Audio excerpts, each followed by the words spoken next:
ధ్యానం గురించి కొన్ని విషయాలు ఏంటంటే, అందరూ ధ్యానం అంటే ఇది ఒక ఎక్సర్సైజు, లేకపోతే మెమొరీ పవర్ పెరగడానికి ఒక ఉన్నటువంటి ఒక యోగాసనము ఇలా అనుకుంటున్నారు. కానీ కాదు. ధ్యానం అనేది మన ఉనికికి సంబంధించింది. మీరు భౌతికమైన వస్తువుల ద్వారా మీరు సత్యాన్ని అందుకోవటం అనేది జరగని పని. అది అంతర్గతంగా వెళ్తేనే జరుగుతుంది.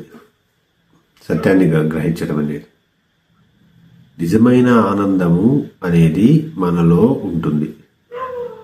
మనలో దానికి మార్గం ఉంది. అందుకని ఇది యోగాసనాలకు సంబంధించింది కాదు. ధ్యానం అనేది మిమ్మల్ని మీరు తెలుసుకోవడం కోసం ఉన్నటువంటి ఒక పవిత్రమైన మార్గం, ఒక గొప్ప స్థితి. ఈ యొక్క మార్గం ద్వారా మీరు మూలాన్ని చేరుకోవాలి. మీరు మీ శరీరం కాదు అనే ఒక నమ్మకాన్ని వదిలేసుకుంటే మీకు ఈ భూమి మీద మీకు ఎటువంటి సమస్య ఉండదు. వాస్తవానికి మీరు శరీరం కాదు, అది కూడా ఒక పదార్థమే. దానిలో శరీరం లోపల ఒక అలైన్ చేయబడినటువంటి ఒక శక్తి ఉంది. ఆ శక్తే మీరు. అందుకని నేను ఈ శరీరం అనే పదార్థాన్ని కాదు. ధ్యానంలో కూర్చునే వారందరూ, మన యోగులందరూ 2 మాటలు చెప్తారు. ఈ శరీరం నాది కాదు, ఈ మనసు నాది కాదు అని ధ్యానంలో కూర్చుంటారు.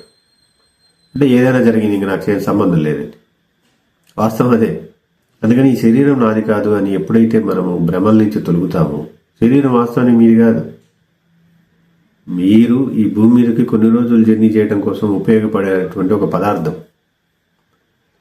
మీరు ఇక నుంచి మీరు బెంగళూరు వెళ్ళాలి, మన కారు తీసుకొని వెళ్తాము. కారు అక్కడికి చేర్చడానికి ఉపయోగపడుతుంది. అలాగనే శరీరం కూడా మీరు ఇక్కడ భూమి మీద జర్నీ చేయడానికి ఉపయోగపడుతుంది. అంతే.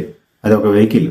మీరు ఇక్కడ జ్ఞానం సంపార్జన చేసుకోవడం కోసం వచ్చారు, మోక్షాన్ని సాధించడం కోసం వచ్చారు, జ్ఞానాన్ని వికసింపజేసుకోవడం కోసం వచ్చారు, పరమసత్యాన్ని కనుక్కోవడం కోసం వచ్చారు, భగవంతుడితో లీనమవడానికి కోసం వచ్చారు. దానికోసము ఈ శరీరం అనే ఒక వెహికల్ను పట్టుకొని ఈ భూమి మీద ఉండటానికి అవకాశం ఉన్నది. ఆ శరీర పదార్థం ఒక్కటే మానవులకి, మిగతా జంతువులకి వాటి శరీరాలు. సో అందుకని ఈ శరీర పదార్థం అనేది మీది కాదు. అన్ని వస్తువుల్లాగా ఇది కూడా నాశనం అయింది. కానీ మీ లోపల ఉన్నటువంటి ఆత్మ, జీవాత్మ ఏదైతే ఉందో అది ఎటర్నల్. దానికి మరణమే ఉండదు, పుట్టుక కూడా ఉండదు. మీరు అదే పదార్థం, అదే పరమసత్యం. ఈ భూమి మీద మీకు జరిగిన ప్రతి విషయాన్ని, చూసిన ప్రతి ఒక్క ఇన్సిడెంట్ని నమ్మటం ప్రారంభించడం వల్ల మీరు చాలా కోల్పోతున్నారు. అందుకని ఈ భూమి మీద జరిగిన ప్రతి ఒక్కదాన్ని ముందు నమ్మటం మానేసేయండి. మిమ్మల్ని మీరు మాత్రమే నమ్మండి. ఏ సిచ్యువేషన్స్ అయినా జరగనివ్వండి, నమ్మటం మానేసేయండి. పలాని దేవుడు మనకు మంచి చేస్తుంట, పలాని టెంపుల్ పోతే మన కర్మలు పోతాయంట. ఇలాంటి సమాచారాన్ని అంతా నమ్మటం వల్ల మిమ్మల్ని మీరే తగ్గించుకుంటారు. లేదా ఎంతకాలం బలహీనతలు. అందుకని మీరు పోగు చేసుకునే సమాచారం అంతా ముందు నమ్మటం మానేసేయండి. ధ్యానం ఒక్కటే సత్యం, మీలో ఉంది ఆ సత్యం. అది తెలుసుకుంటే మీరు ఏది నమ్మాల్సిన అవసరం లేదు. అందుకే భౌతికమైన వస్తువులు ఏవి కూడా మీకు శాశ్వత ఆనందాన్ని ఇవ్వలేవు.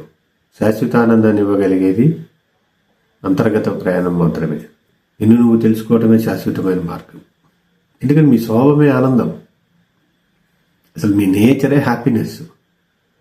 అది వదిలిపెట్టి ఇక్కడ ఉన్నటువంటి సమాచారాన్ని సేకరించి నమ్మటం వల్ల, ఈ బంధాలకు కట్టుబడి ఉండటం వల్ల, ఈ యొక్క స్టేటస్కు, పరువు ప్రతిష్టలకు కట్టుబడి ఉండటం వల్ల, అన్నిటిని కట్టుబడుకొని నమ్మి కట్టుబాట్లు అన్నీ పెట్టుకొని ఉన్న ఆనందాన్ని అంతా పోగొట్టుకుంటున్నారు.